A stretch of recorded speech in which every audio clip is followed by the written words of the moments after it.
Hey guys, welcome back to Bombchu. I'm Austin, and today I'll be looking at the Humble Monthly Bundle from May 2018.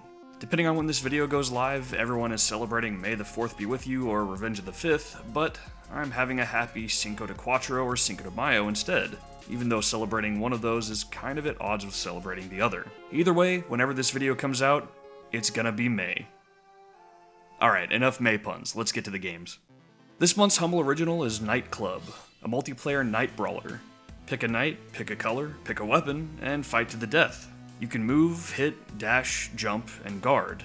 You can do different attacks by holding a different direction when pressing the attack button, with each weapon having unique strengths. The dagger, for example, has a really great uppercut, while the down attack with the spear launches you downward. Your weapon choice will determine where you want to be in relation to your opponent, and these mix and match well. There are a few modes, including Deathmatch, King of the Hill, and Keep Away. King of the Hill seems to need some polish, as there were some instances like this where anyone who wasn't on this platform was just out of luck, because the camera wouldn't move far enough to get onto another platform to get high enough, and going off screen kills you. As I said, this is multiplayer, so you'll need some friends. Fortunately, it sports online lobbies as well as local. Unfortunately, the online mode is a bit of a pain. It uses IP addresses and port numbers, so you may have to do some port forwarding to get it working. Once I got past that step and got Andron in, we'd go to the character select screen and the game would lock up. It wouldn't respond to any controls at all, and it did this every time. We tried a number of things and eventually gave up. Thankfully, Nvidia has some software that allows you to play local co-op games online by streaming the game to a friend and streaming their inputs as player 2. This worked great, except Andron couldn't use a controller as player 2, which we've been able to do in the past with Nvidia streaming, and this game is really suited for a controller. All in all, this game is pretty fun once you learn what you can do with each weapon, and I imagine 4-player chaos would be even more interesting. However, all the effort it takes to get a match going online will probably keep me from playing this one again unless there's a patch or a Steam version gets released.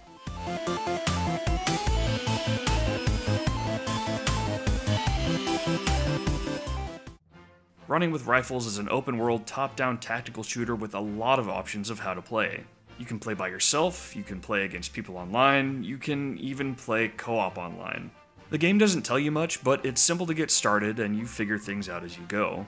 Whether you're playing alone or with real people, you'll have some AI soldiers on your team who will act on their own. So right away, if you can't figure out where you're supposed to go, you can look to your AI soldiers and see where they're all running.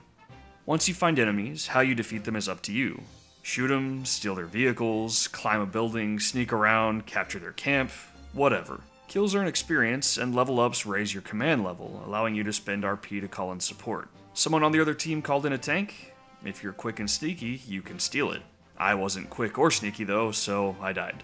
The simplicity in getting started and not having the game overwhelm you with tutorials is really nice, and lets you learn at your own pace, getting you to ask, hey, how do I do what that guy just did? Instead of, I have to learn to do what now?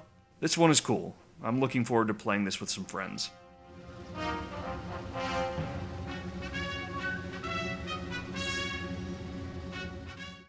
Moon Hunters is a personality test disguised as a co-op action game.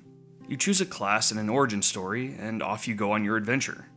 Each playthrough takes about an hour, and throughout your journey you'll make several choices, deciding which levels to visit, how to respawn to random events, and how to spend your evenings when you camp for the night.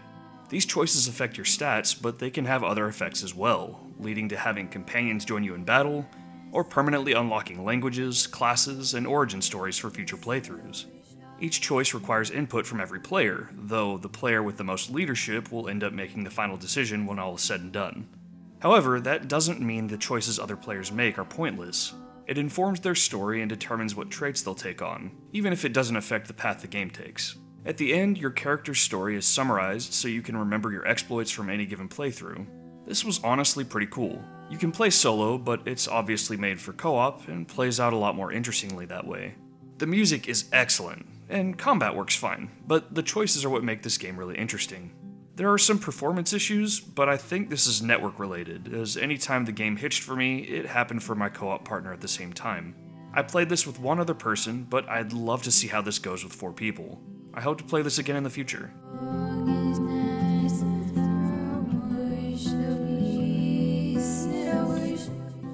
The next 3 games we'll be looking at I covered at the end of last month's review. I made some updates to Kerbal Space Program, but if you already have a good idea of what that game is about, you may want to skip ahead. I have timestamps for each game in the bundle in the description down below.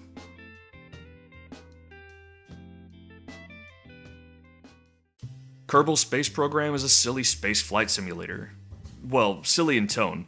Your astronauts are the funny little Kerbals, who are so silly that you won't feel quite so bad about the numerous times you'll end up stranding or crashing their ships. And you will strand and crash their ships a lot. Not so silly as the simulation aspect of this game. The shipbuilder is serious business with a ton of things to consider, lots of options to tweak, and a wealth of situations to prep for. It's extremely overwhelming for me, as I'm awful at building games. You can save individual sections you've put together for reuse in other designs, though you'll want to name and describe them well if you want to remember what they actually are.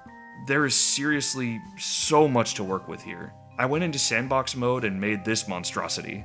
Hey, more fins means more aerodynamic, faster rocket, right? But unfortunately, I could never get it to lift off. I got to play some more of the tutorials this past month, which really only served to make the game even more intimidating to me. You have very granular control over a ton of stuff, and the physics simulation is no joke. If you want to make it to the moon and back again safely, you'll have to do a ton of planning ahead and prepare for a lot of failure. It's absolutely not for me, but if you like building games and physics simulations, you should absolutely play it, because it is really something special.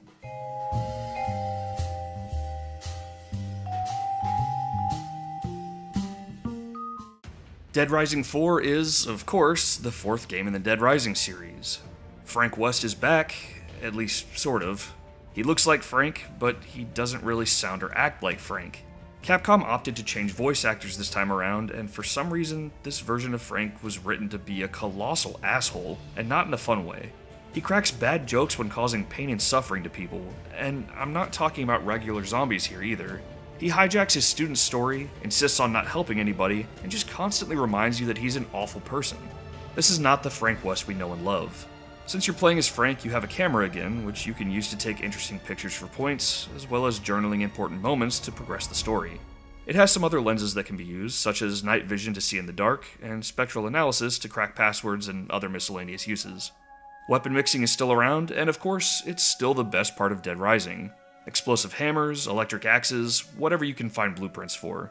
There are a lot of ridiculous combinations you can make, all with wonderfully fun to use special attacks. Beyond that, it's Dead Rising.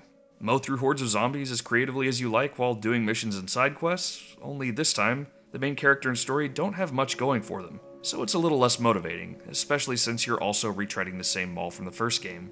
After 3 main series games that have topped out at good but not great, I think this series could use a break. If you've never played a Dead Rising game before, you might find some fun here if you trudge through long enough, but I can't ever see myself playing this outside of co-op on a day when I have nothing better to do.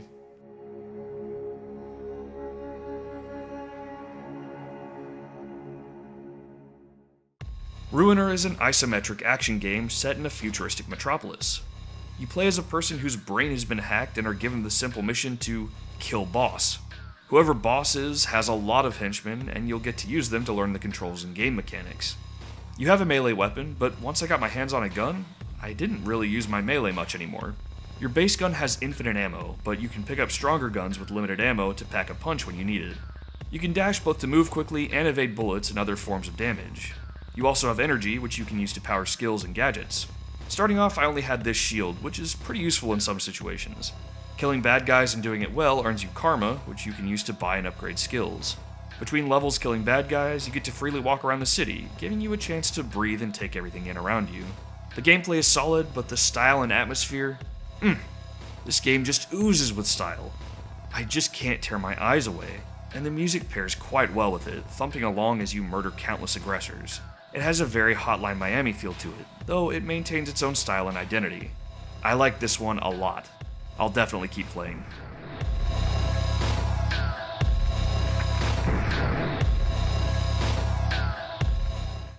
Crazy Machines 3 is a physics puzzle game where you're given a few parts and have to complete complicated contraptions that accomplish simple goals. Looking at some of the screenshots, I thought this was going to be a build from scratch kind of game, and you guys know I'm not about that life. However, there is a campaign mode that sets up a lot of the stuff for you and has you figure out where the rest of the parts go. And I have to say, it's pretty satisfying. Of course, if you like building from scratch, that's here as well, so this game will appeal to a wide variety of people. My only complaints about this game are technical issues I ran into. It seems some users, myself included, can't run the game unless you open the game folder and run the executable as administrator. The game also completely disables sound and media playback on my computer until I close it, and sometimes closing it isn't even enough, and I have to do a full restart. I couldn't find anyone else experiencing this issue, but it's a really weird one, and not having any game audio kinda sucks. I like this one a lot, and if you enjoy puzzlers or building games of any kind, you should give it a try.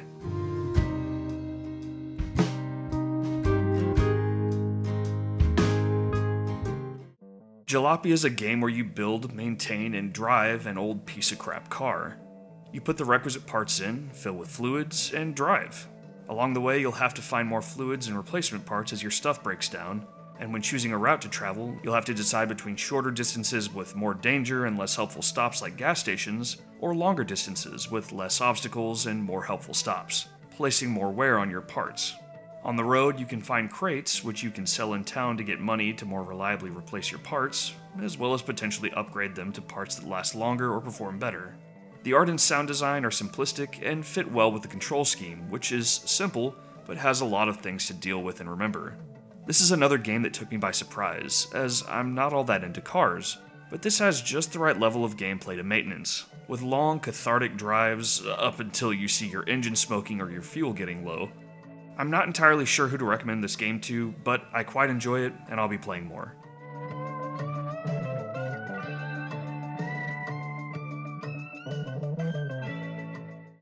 NBA Playgrounds is an arcade-style basketball game in the vein of NBA Jam or NBA Hangtime. The camera sits at one side of the court, and you go 2-on-2 with some absolutely ridiculous moves, and a lot of rules thrown out the window. Fouls don't seem to exist, as you can push, shove, and elbow whoever you want. Posterize your opponent, or smack your opponent just as they're about to make a stylish score to ruin their day. The more you play like a d***, the more you fill up the lottery gauge. Fill it all the way, and you'll get a random power-up like unlimited sprinting. Starting out, you'll only get a handful of real players, as well as some randomized fake players. As you play, you'll level up and earn more players from card packs. If you have a player you really want to use, it will likely take a while before you'll unlock him. Optionally, you can unlock the full roster for $10, which is kinda grubby, but if you're not desperate to play as someone specific, you won't have a big problem here. If you know me, you know I'm not a sports game fan, but despite that, this is a blast, and I'm stoked to pull off some crazy moves both with and against friends. It's flashy and fun as hell, and I'll definitely play more.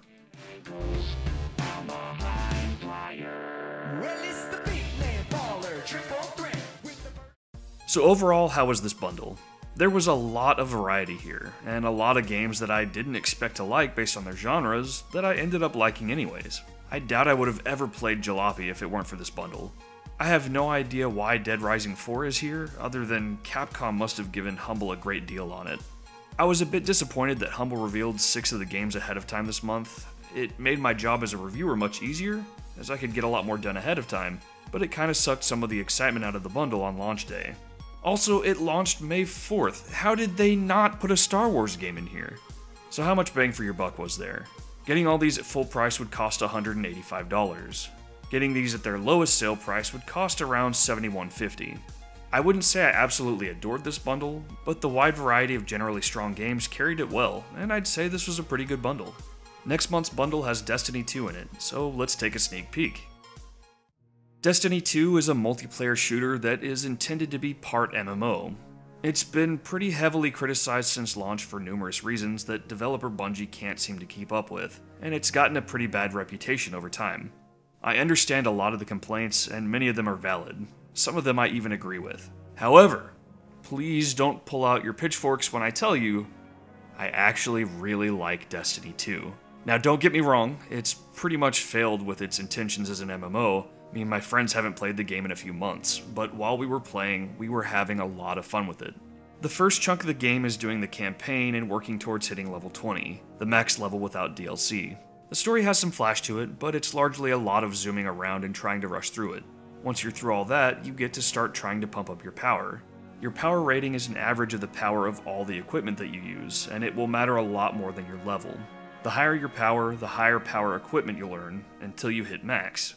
Thankfully, if you find gear that you really like, you don't have to get rid of it when you find something higher power.